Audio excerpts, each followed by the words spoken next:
ہو، عام مسلمان ہو یا علماء کے طبقے سے تعلق رکھنے والا ہو، ہر ایک کو یہ بات اپنے پیش نظر رکھنی چاہیے کہ اللہ رب العزت والجلال نے اس دین کو مکمل فرمایا ہے، اس کو کوئی مٹا نہیں سکتا ہے۔ کوششیں ہو رہی ہیں، جب سے یہ دین اٹھا ہے، نبی اکرم جناب احمد مصطفیٰ محمد مصطفیٰ صلی اللہ علیہ وسلم نے جب اس دین کا شریعت کا چراغ جلایا تھا، تب سے دشمنان اسلام پیچھے لگے ہوئے ہیں، لیکن دین آج بھی باقی ہے۔ بقول حضرت مولانا سید ابو الحسن ندوی رحمۃ اللہ علیہ کے کہ کوئی اور ہوتا مسلمانوں کی جگہ پر اس ملک میں تو وہ تحلیل ہو جاتا دوسرے ادیان میں، دوسرا دین قبول کر لیتا۔ حضرت نے فرمایا تھا ایک مرتبہ کہ یہ ہندوستان کی زمین ابکار الامم ہے، جس نے کتنی تہذیبوں کو اور کتنے مذاہب کو اپنے اندر سمو لیا ہے، لیکن مسلمان سخت جان ہو کر کھڑے ہوئے ہیں، وہ کسی چیز سے اپنے دین کا سودا نہیں کرنے کے لیے تیار ہے۔ جب ہم یہ طے کر لیں گے کہ ہماری زندگی، ہمارے بچوں کی زندگی، ہمارے گھر والوں کی زندگی، ہمارے سماج کی زندگی قرآن کے مطابق گزرے گی تو ہمارا کوئی بال بیکا نہیں کر سکتا۔ اور اگر ہمارے ذہن میں یہ ہے کہ ہم قرآن کو چھوڑ دیں گے تو بچ جائیں گے، اللہ کے نبی صلی اللہ علیہ وسلم کی سنت کو نعوذ باللہ چھوڑ دیں گے تو ہم بچ جائیں گے،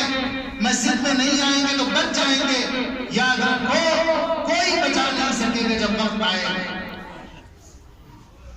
ہم اپنی مسجدوں سے، اپنے مدارس سے، اپنے دینی اداروں سے ایسا لگاؤ رکھیں کہ اگر وقت آ جائے، کوئی ایسا وقت بھی آ جائے تو انشاءاللہ ایمان کے ساتھ ہمیں شہادت نصیب ہوگی اللہ تعالیٰ سے۔ ہمارے حوصلے،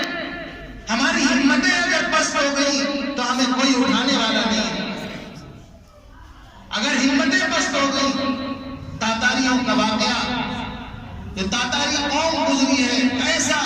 ایسے ان کے واقعات کہ ایک بوڑھی عورت، ایک بڑھیا نوجوان سے کہتی تھی کہ کھڑے رہو، ابھی میرے پاس چاقو نہیں ہے، چھری نہیں ہے، میں گھر جا کر چھری لاؤں گی اور تجھے ذبح کروں گی۔ اس کی ہمت نہیں ہوتی تھی مسلمان کی کہ وہاں سے چلا جائے، آگے ذبح کرتی تھی۔ اگر کسی قوم کے حوصلے پست کر دیے جائیں، ہمت ختم کر دی جائے تو وہ قوم، اس کے پاس کچھ نہیں بچتا۔ آج ہم کو ڈرانے، دھمکانے، ہم کو اپنے اداروں سے، اپنی درسگاہوں سے، اپنی مسجدوں سے دور رہنے کی کوشش، رکھنے کی کوشش کی جا رہی ہے، اور اس کی کوشش کی جا رہی ہے کہ مسلمان اپنا جو ان کا دین ہے، ان کا مذہب ہے، ان کی شریعت ہے، اس سے دور ہو جائے اور نہ وہ نہیں پچھڑے جائے۔ لیکن یاد رکھیے، جو سودا کرتا ہے دین کا، بہت سے ایسے لوگ ہیں جو بکاؤ مال، آج بھی ہم روز صبح شام دیکھتے ہیں کہ بکاؤ مال ہے، اپنی بولی لگوا رہے ہیں، لیکن وہ نہ دنیا میں سرخرو اور نہ آخرت میں سرخرو۔ اللہ کے رسول صلی اللہ علیہ وسلم نے یہ بات ارشاد فرمائی تھی کہ ایسے حالات آ جائیں گے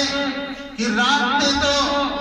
انسان ایسا ہوگا کہ وہ ایمان پر ہوگا، مسلمان ہوگا، صبح ہوتے ہوتے ایسی باتیں پیش آ جائیں گے اس کی طرف سے کہ اس کا ایمان نکل جائے گا۔ اور فرمایا وَيَبِيعُ دِينَهُ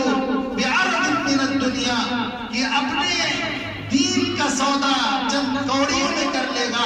کہ یہ ہمیں عہدہ مل جائے، ہمیں یہ لقب مل جائے، ہمیں یہ خطاب مل جائے، ہمیں یہ کرسی مل جائے، ہمیں فلاں چیز مل جائے، اس کے لیے ہم اپنا دین چھوڑنے کے لیے تیار۔ ایسے بھی لوگ ہوں گے، لیکن یاد رکھیے کہ جو لوگ دین پر جمے رہیں گے، دین پر عمل کرتے رہیں گے، اللہ کی کتاب سے اپنے کو مضبوطی سے، اللہ کی کتاب کے ساتھ اپنے کو وابستہ رکھیں گے، اللہ تبارک و تعالیٰ ان کو دنیا میں بھی سرخرو کرے گا اور آخرت میں بھی سرخرو کرے گا۔ یہ جو واقعات پیش آتے ہیں، آتے رہیں گے، آتے رہیں گے، ستیزہ کار رہا ہے ازل سے تائب روز چراغ مصطفی سے شرار گل ہمیں۔ جہاں بھی چراغ مصطفی روشن ہوگا، چراغ جلے گا، جناب رسول اللہ صلی اللہ علیہ وسلم کے دین کا، آپ کی سنتوں کا، آپ کے طریقے کا، وہاں دشمن کھڑے ہو جائے گا مخالفت کرنے کے لیے۔ لیکن ہمیں اپنا چراغ جلاتے رہنا ہے، اپنی بات کہتے رہنا ہے، اپنے بچوں کو قرآن سے وابستہ رکھنا ہے۔ اور اللہ کے رسول صلی اللہ علیہ وسلم کی بشارتیں آپ نے سنی کہ جو بچہ قرآن پڑھتا ہے، قرآن یاد کرتا ہے، حفظ کرتا ہے، صرف اس کے لیے ترقی درجات نہیں ہے بلکہ اس کے والدین کے لیے ترقی کا ذریعہ ہے۔ قرآن شفا ہے،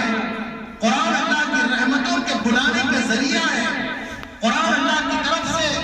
برکتوں کے نزول کا ذریعہ ہے، قرآن سکون کا ذریعہ ہے، قرآن اطمینان کا ذریعہ ہے، قرآن زندگی میں راحت پیدا کرتا ہے، سکون پیدا کرتا ہے، اطمینان پیدا کرتا ہے، قرآن گھروں میں اطمینان پیدا کرتا ہے۔ جس سماج میں قرآن کا چلن ہوتا ہے وہ سماج بلندیوں پر پہنچا دیتا ہے۔ اسی لیے اللہ کے رسول صلی اللہ علیہ وسلم نے یہ بات ارشاد فرمائی، ان اللہ تبارک و تعالی یرفع بهذا الکتاب اقواما ویضع به آخرین، کہ اللہ تعالی اس کتاب کے ذریعے قوموں کو عروج بخشتا ہے۔ جو قومیں قرآن کو اپنا رہبر اور رہنما بناتی ہیں، جو قرآن سے چمٹی رہتی ہیں، اللہ ان کو ترقی عطا فرماتا ہے۔ اور جو قومیں قرآن کو، قرآن کی باتوں کو، اللہ کے اس کلام کو پس پشت ڈال دیتی ہیں، اللہ ان کو اسفل سافلین میں پہنچاتا ہے۔ اس لیے ضرورت اس بات کی ہے کہ اس موقع پر ہم سب یہ عزم کریں، پختہ ارادہ کریں کہ انشاءاللہ جو زندگی ہماری باقی ہے ہم اپنی زندگیوں کو قرآن کے سائے میں گزاریں اور اپنے بچوں کو اپنی ترقی کے لیے، بچوں کی ترقی کے لیے، قوم کی ترقی کے لیے ہم قرآن پڑھائیں گے، قرآن سکھائیں گے، حافظ قرآن بنائیں گے، اور اس قرآن کے ذریعے اللہ کی برکتوں کو ہم اپنے گھروں میں حاصل کریں گے اور اللہ کی رحمتیں ہماری طرف متوجہ ہوگی۔ اس لیے ہم اس قرآن کو پڑھیں گے اور پڑھائیں گے۔ اللہ تبارک و تعالی ہم سب کو اس کی توفیق عطا فرمائے اور جو باتیں کہی گئی ان کو قبول فرمائے۔ جیسا کہ ابھی باتیں آئی کہ مدرسے میں حادثہ پیش آئے اور اللہ کی ذات سے امید ہے کہ بچہ قرآن پڑھنے کے لیے والدین نے بھیجا تھا، یہ بچہ قیامت کے دن اپنے والدین کو اللہ کی رحمت سے جنت میں کھینچ کر لے جائے گا، اور اللہ کی ذات سے یقین ہے، امید ہے کہ والدین بھی اس کے قرآن کی برکت سے، اس کی شہادت کی برکت سے انشاءاللہ جنت میں اعلیٰ مقام پائیں گے۔ اللہ ہم سب کو قبول کرے، اس مدرسے کو قبول کرے، حضرت مولانا شکین صاحب کی محنتوں کو قبول کرے، اور جو مدرسین محنت کر رہے ہیں ماشاءاللہ بچوں کو قرآن سن کر دل خوش ہو گیا، دل باغ باغ ہو گیا، اتنا شاندار اچھا لہجہ، پوری تجوید کی ساری رعایت کے ساتھ، حروف کی اچھی ادائیگی، مخارج کی اچھی ادائیگی ایسی کہ ماشاءاللہ دل خوش ہو گیا۔ اللہ تعالیٰ ان بچوں کے اساتذہ کو قبول کرے، ان کی محنتوں کو قبول کرے اور مدرسے کو مزید چار چاند لگائے۔ دعا کر لیجیے۔ اللہم صلی علی